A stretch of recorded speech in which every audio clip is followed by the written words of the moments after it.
Welcome to the podcast about venture capital, where investors and founders alike can learn how VCs make decisions and reach conviction. Your host is Nick Moran, and this is The Full Ratchet. Welcome back to TFR for another edition of Investor Stories. On this segment, the experts talk about a startup that failed and the causes of that failure. Here's the segment called Mortems. On today's special segment, we have Beezer Clarkson of Sapphire Ventures. Beezer, can you tell us a story about a fund that underperformed and why? And you don't have to name. You don't have to name the fund. Of course. Yes, thank you. Because that's not how we make friends. So we ask. Let me phrase it this way: we ask a lot about understanding the portfolio and when initial checks have gone in and how much ownership was bought, and then the subsequent checks and the subsequent ownership. Because when funds underperform, there's some common reasons that typically come out and they will show up in the numbers. And they're things like they picked the right company, but they didn't own enough. Maybe because they got in too late or they got in too early. Not too early, but they got in early, but only with a small dollar vis-a-vis their fund size. Yep. So usually there's something around that. And there's a friend component to that, which is if you put a lot of money in the ground and you lose it because you followed on and a lot more money into your losers, then you're putting so much pressure on your winners that the size of their outcomes need to be that much bigger. And a lot of times it's just really hard to make up for it. And so one of the hardest things to do is, this is really, really hard, but backing off and not putting good money after that. Like almost without fail, you see that. Because it just makes these really big divots. And then you have to have even more billions of dollars of exits. And I think GPs are always a bit surprised that LPs ask a lot of these bean county questions, but it's just sort of understanding, do they understand how the portfolio construction works? Because you don't know what size your exit's going to be, but you do know the additional pressure you're putting on it, given how you invest your money.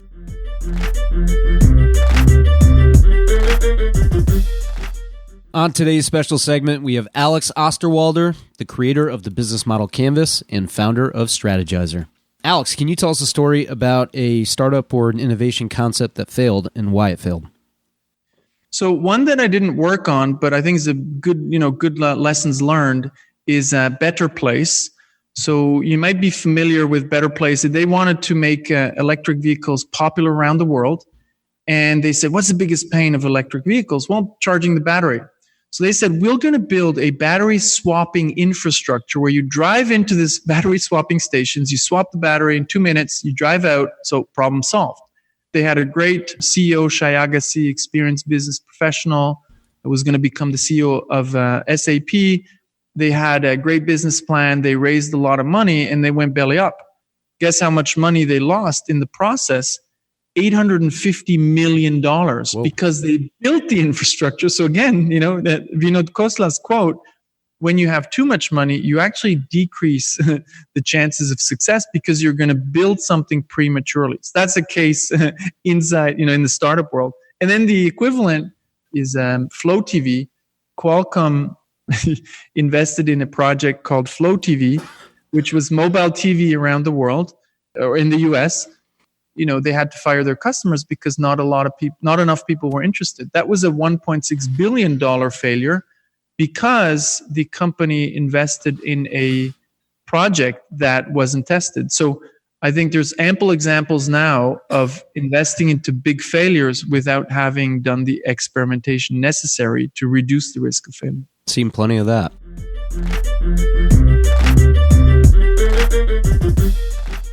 On this special segment of Investor Stories, we have Pat Gallagher of Tuesday Capital.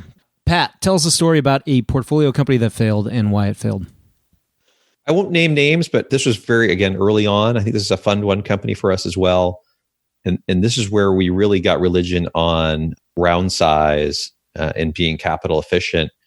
A very large Silicon Valley-based fund led a $10 million seed round into a just rock star team of, I think, ex-Google folks. They had sold their last company to Google for a really nice outcome. They were starting their next business sort of in the e-commerce space, really with nothing, right? It was just, an idea, the team, and all of this capital.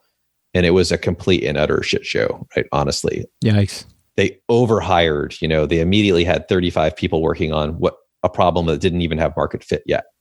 They couldn't scale any of the channels. And like, it was one of these you watched it from a distance where the discipline that comes with sort of rightly capitalizing a business, or even sort of undercapitalizing slightly, and forcing businesses to be scrappy, was just not evident. And I think the other thing that sort of factored into this is they hired a bunch of the folks that had worked with them at Google, and people weren't taking huge pay cuts, and it's just, there's this confluence of things that led us to sort of really stay away from those huge seed rounds that still get done sometimes. I do think one of the upsides in this current pandemic environment we're in, because we're seeing, unfortunately, a lot of our companies really dramatically cut back costs, it is forcing all of our companies that are going to survive this to become way more efficient. So when they get out the other side, I think there's going to be a lot of really amazing traction and opportunity that's going to come for the companies who can get through this, because we are being forced into a mode right now where you have to be way, way more efficient with your capital. And that's going to lead to a bunch of good things kind of once we get through this pandemic.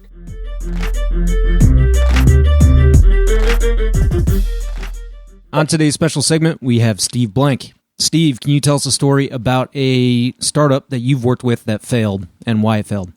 Oh, well, it was a crisis of my own making. The most of what became customer discovery and lean startup came from my experience at Rocket Science Games, when that failure was based on founders and CEOs' hubris. And since I was the CEO, that was me. The good news is I got the marketing and PR bullshit right, but I got the product completely wrong. And 90 days after I was on the cover of Wired magazine, I realized we were going out of business.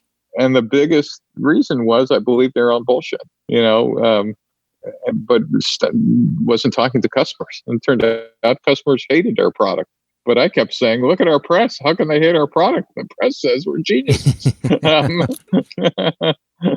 And before this crisis, you see this all the time where, when CEOs start spending their time at conferences and speaking engagements and whatever, oh man, that's like, well, it's not the worst. It's a red flag that like, I'm not putting any money in this thing, or if I have any influence, I'm taking the guy or woman out to the woodshed and we're going to have a talking to, because that's not where your business is.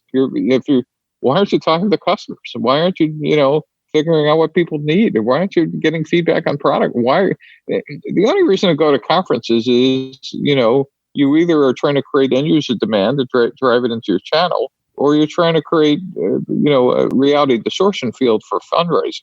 But if you're not fundraising, then like, what the heck are you doing out there other than the parties are good? And that's a mistake young CEOs, even old CEOs, make all the time. And that is also part of that hubris trap. Yep, see it all the time. That will conclude this installment of Investor Stories. If you're enjoying the program and would like to see it continue, take a moment and leave a 5-star review in iTunes. Also, if you'd like updates on new content from TFR, as well as the top 10 VC articles every week, go to fullratchet.net and sign up for the newsletter. Okay, that will wrap things up for today. Until next time, over-prepare, choose carefully, and invest confidently. Thanks for joining me.